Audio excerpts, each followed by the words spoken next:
Hello friends, welcome to study with Kashi. Friends, आज की video में हम क्लास 12 केमिस्ट्री 2025 बोर्ड एग्जाम के मोस्ट इंपोर्टेंट न्यूमेरिकल्स को करने वाले हैं आप लोगों की डिमांड पर, क्योंकि आप लोगों की बहुत कमेंट्स आ रहे थे कि मैम न्यूमेरिकल कराइए। तो आज की वीडियो में हम मोस्ट इंपोर्टेंट न्यूमेरिकल को कराने वाले हैं।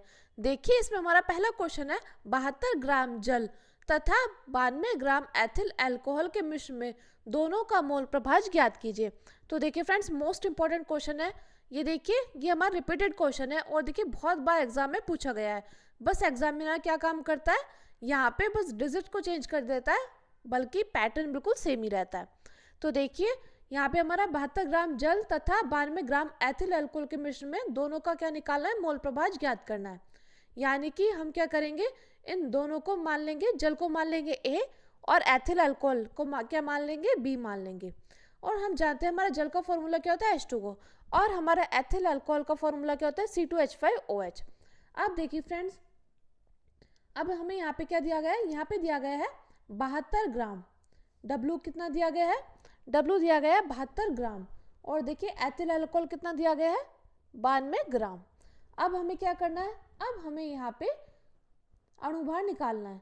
तो हम जानते हैं कि हाइड्रोजन, यहाँ पे देखिए अणुभार हम कैसे निकालेंगे।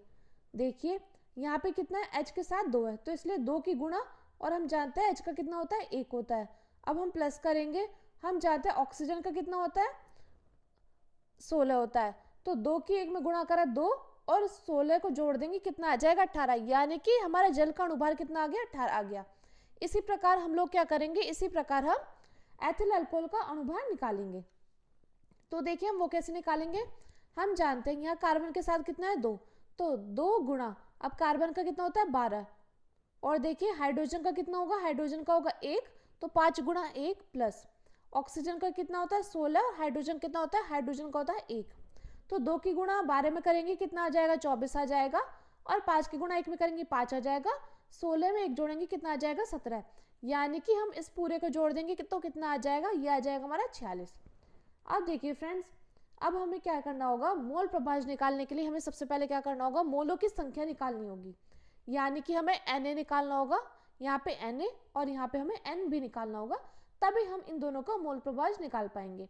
तो देखिए हम जानते हैं कि मोलों की संख्या Na बराबर W/M।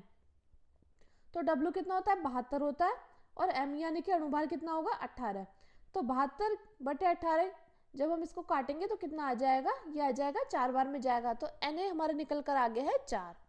मैं उम्मीद करती हूँ फ्रेंड्स आपको न्यूमेरिकल अच्छे से समझ में आ रहा होगा। अब देखिए यहाँ पर हम Nb देखेंगे, हम यहाँ पे Nb निकालेंगे तो आ जाएगा W/M। W कितना है फ्रेंड्स, W हमारा 92, और M कितना है, यहाँ पे हमारा अणुभार है 46, तो 46 92 में कितनी बार जाएगा, ये जाएगा हमारा 2 बार जा। तो देखिए Nb बराबर 2। तो अब देखिए फ्रेंड्स, हमारा मोल प्रभाज निकालने का सूत्र क्या होता है, मोल प्रभाज निकालने का सूत्र होता है हमारा Na प्लस Nb। तो यहाँ पे हमारा Na कितना था, 4 था, और देखिए बटे Na यहाँ पे 4, और Nb कितना था, 2, तो 4 + 2 कितना आ गया, 6, यानी कि 4/6। अब हम इसको काटेंगे तो कितना आ जाएगा, 2/3। यानी कि हमारा जल का मोल प्रभाज कितना निकल कर आ गया, 0.66। ये हमारा किसका मोल प्रभाज निकल कर आ गया, जल का।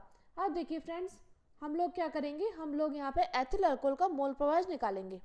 तो देखिए उसका सूत्र क्या होता है, NB प्लस Na। हम जानते हैं NB कितना है, 2 है, और यहाँ पे NB 2 + 4, तो कितना हो जाएगा, 2/6। यानी कि हम इसको काटेंगे, कितना आ जाएगा, 1/3। और हम जानते हैं 1/3 किसके बराबर होता है, 0.33 के। तो देखिए यहाँ पर हमारा जल और एथिल अल्कोहल का मोल प्रभाज निकल कर आ गया 0.66 और 0.33। मैं उम्मीद करती हूँ फ्रेंड्स आपको ये न्यूमेरिकल अच्छे समझ में आया होगा। देखिए फ्रेंड्स, ये मोस्ट इंपॉर्टेंट न्यूमेरिकल और बार बार हमारी बोर्ड परीक्षा में रिपीट हुआ है। तो अगर आपको न्यूमेरिकल अच्छे समझ में आया हो और वीडियो अच्छी लग रही हो तो प्लीज़ लाइक करिएगा और ज़्यादा से ज़्यादा लोगों में शेयर ज़रूर करिएगा। और देखिए फ्रेंड्स, आप अपना नाम और आप किस जिले से हैं और आपका इस बार केमिस्ट्री में कितने मार्क्स लाने का टारगेट है वो कमेंट बॉक्स में ज़रूर बताना।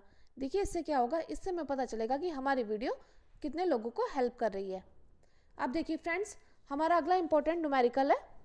देखिए हमारा अगला इंपॉर्टेंट न्यूमेरिकल क्या है, ग्लूकोज के 12 ग्राम को 100 ग्राम जल में घोला गया है। इस विलयन का क्वथनांक 100.34 डिग्री सेंटीग्रेड है।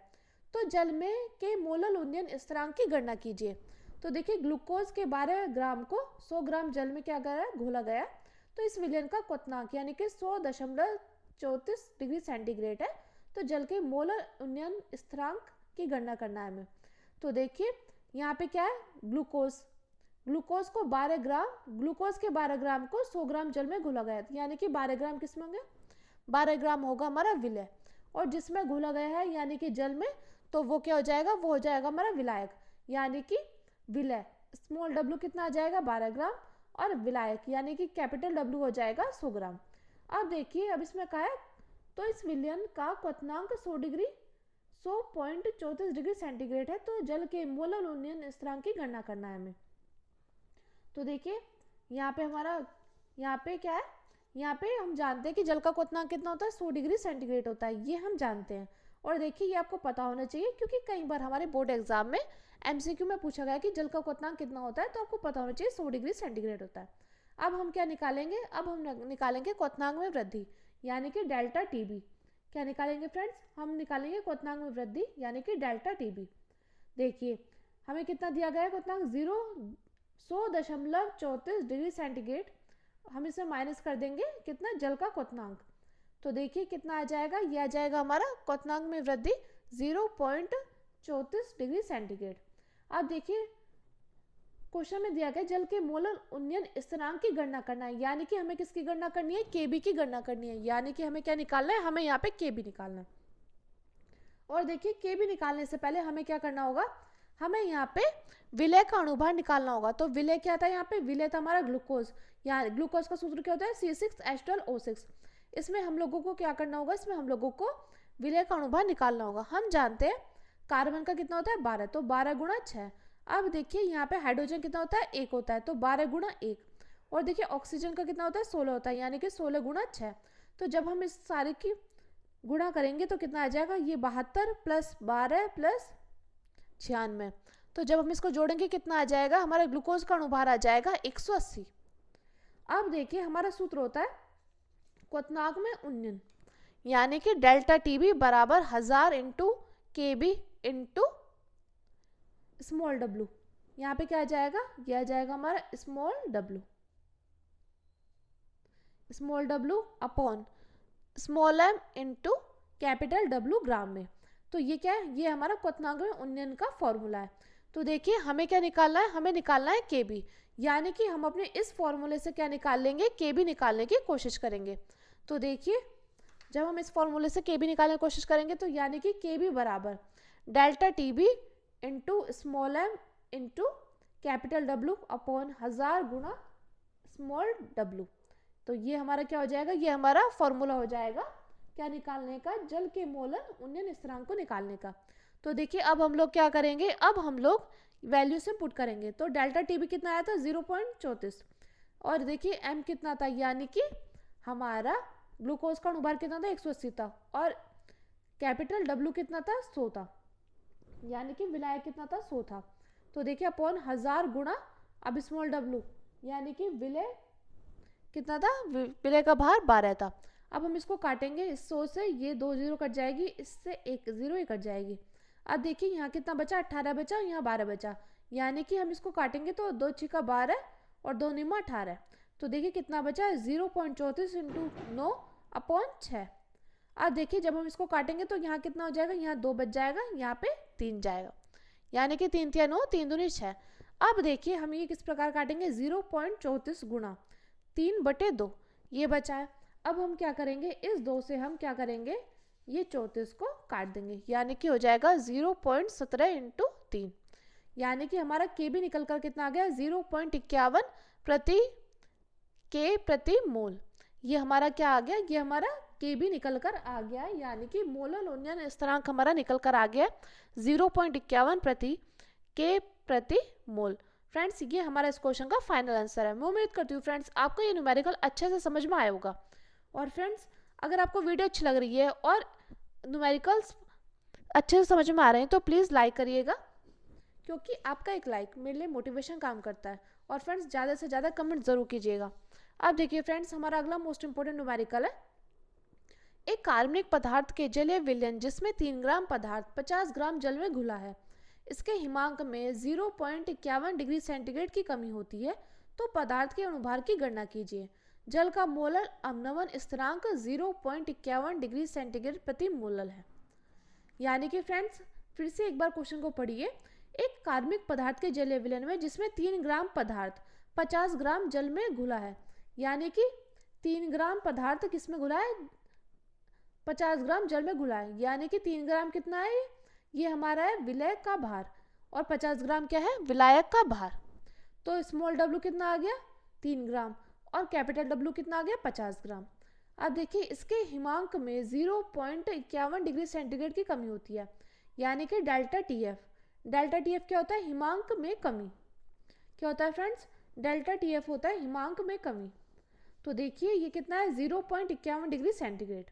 अब हमें क्या दिया गया है, तो पदार्थ के अणुभार की गणना करें, यानी कि हमें यहाँ पे क्या निकालना है, हमें यहाँ पे m निकालना है। हमें क्या निकालना है, पदार्थ का अणुभार निकालना है। और देखिए हमें क्या दिया गया है, जल का मोलर अवनमन स्थिरांक, यानी कि हमें kf दिया गया है 0.51 डिग्री सेंटीग्रेड प्रति मोलर, ये हमें kf दिया गया है। तो देखिए हम जानते हैं हमारा फॉर्मूला क्या होता है, हमारा फॉर्मूला होता है हिमांक में कमी का डेल्टा टी एफ बराबर 1000 गुणा kf गुणा small w upon small m into capital W ग्राम में। तो देखिए हम क्या करेंगे, हमें क्या निकालना है, ये m निकालना है। तो इस m को हम यहाँ पे ले जाएंगे और इस डेल्टा f को हम यहाँ पे, डेल्टा टी एफ को हम यहाँ पे ले आएंगे। तो और हमारा फॉर्मूला बिल्कुल एज इट इज़ ऐसा ही रहेगा, बस यहाँ पे m की जगह डेल्टा टी एफ आ जाएगा और ये m यहाँ पे चला जाएगा। अब देखिए यहाँ पे क्या है, यहाँ पे हम 1000, kf कितना दिया गया था, 0, यहाँ पे देखिए kf कितना दिया गया था, 0.51, और स्मॉल w 3। अब देखिए अपॉन डेल्टा टी एफ कितना था, 0.51 इंटू, और कैपिटल W कितना था, 50। अब ये इससे कैंसिल हो गया। अब देखिए यहाँ पे था 1000 और यहाँ पे था 50, यानी कि इससे कितनी बार में जाएगा, 20 बार में। तो यहाँ कितना बचा, 20 गुणा 3 बचा। तो हम जानते हैं कि 20 की गुणा 3 में करेंगे तो कितना आ जाएगा, 60 आ जाएगा, यानी कि हमारा इसमें अणुभार निकल कर आ गया 60। ये हमारा इस क्वेश्चन का फ्रेंड्स फाइनल आंसर निकल कर आ चुका है। मैं उम्मीद करती हूँ फ्रेंड्स आपको न्यूमेरिकल अच्छे समझ में आया होगा। देखिए फ्रेंड्स हर बार ये जो न्यूमेरिकल्स हैं ये एज इट इज़ ऐसे ही आते हैं, बस एग्जामिनर क्या काम करता है, बस डिजिट को चेंज कर देता है। तो आपको क्या करना है, आपको न्यूमेरिकल्स की ठीक से प्रैक्टिस करनी है और आपको फॉर्मूले अच्छे से पता होना चाहिए, क्योंकि अगर आपको फॉर्मूला नहीं पता होगा तो आप न्यूमेरिकल को सॉल्व नहीं कर पाओगे। अब देखिए फ्रेंड्स हमारा अगला मोस्ट इंपॉर्टेंट न्यूमेरिकल है। देखिए इस पर स्टार्ट लगा लीजिए, ये बहुत बार पूछा गया है हमारे बोर्ड एग्जाम में। इस पर फ्रेंड्स क्या लगा लीजिए, स्टार लगा लीजिए, बहुत बहुत बार रिपीट हुआ है।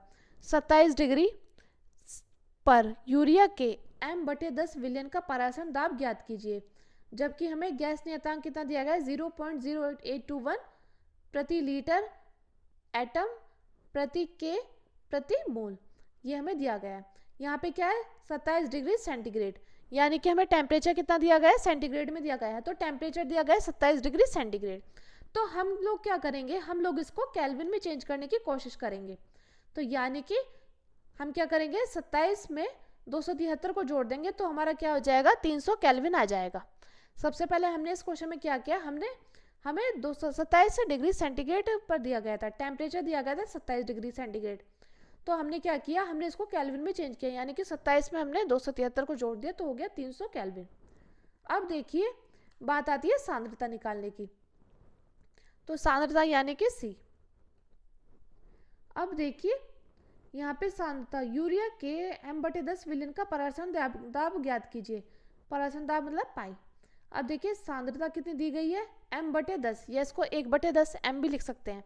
और देखिए गैस नियतांक कितना दिया गया है, 0.0821 प्रति लीटर एटम प्रति केल्विन प्रति मोल, ये हमें दिया गया है। अब देखिए फ्रेंड्स हमारा फॉर्मूला होता है परासरण दाब निकालने का, एक तो हमारा फॉर्मूला होता है पाई वी, परासरण दाब को किससे डिनोट करते हैं, पाई से। एक हमारा फॉर्मूला होता है pi V is equal to small n into capital R into T, और एक होता है, अब देखिए इस पाई को यहाँ पे कर देंगे और देखिए बटे एन अपॉन वी, ये इसके बटे में चला जाएगा आर टी।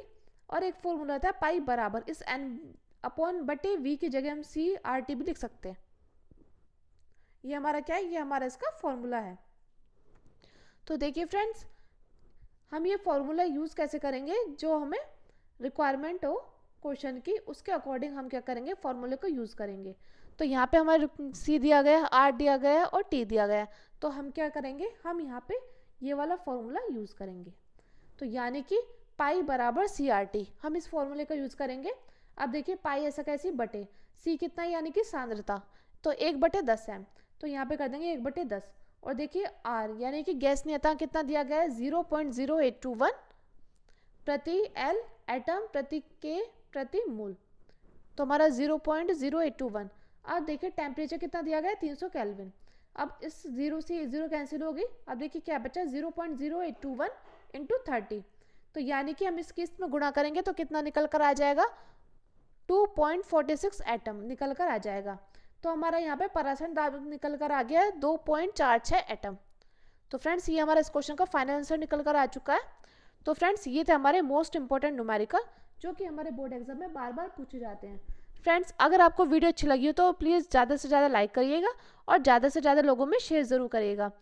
और फ्रेंड्स अगर आपको इससे आगे के मोस्ट इंपॉर्टेंट न्यूमेरिकल चाहिए तो आप कमेंट कर ज़रूर बताइएगा। और आपको वीडियो अच्छी लगी हो तो प्लीज़ एक लाइक करिएगा। तो चलिए फ्रेंड्स आज की वीडियो में बस इतना ही। मैं उम्मीद करती हूँ फ्रेंड्स आपको वीडियो अच्छी लगी होगी। अगर आपको वीडियो अच्छी लगी तो प्लीज़ लाइक करिएगा, शेयर करिएगा और ज़्यादा से ज़्यादा लोगों में शेयर ज़रूर करिएगा। और आप अपना नाम और आप किस जिले से हैं और आपका इस बार कितना टारगेट है, ये आप कमेंट बॉक्स में कमेंट कर ज़रूर बताइएगा। तो चलिए फ्रेंड्स आज की वीडियो में इतना ही। Thank you, thanks for watching.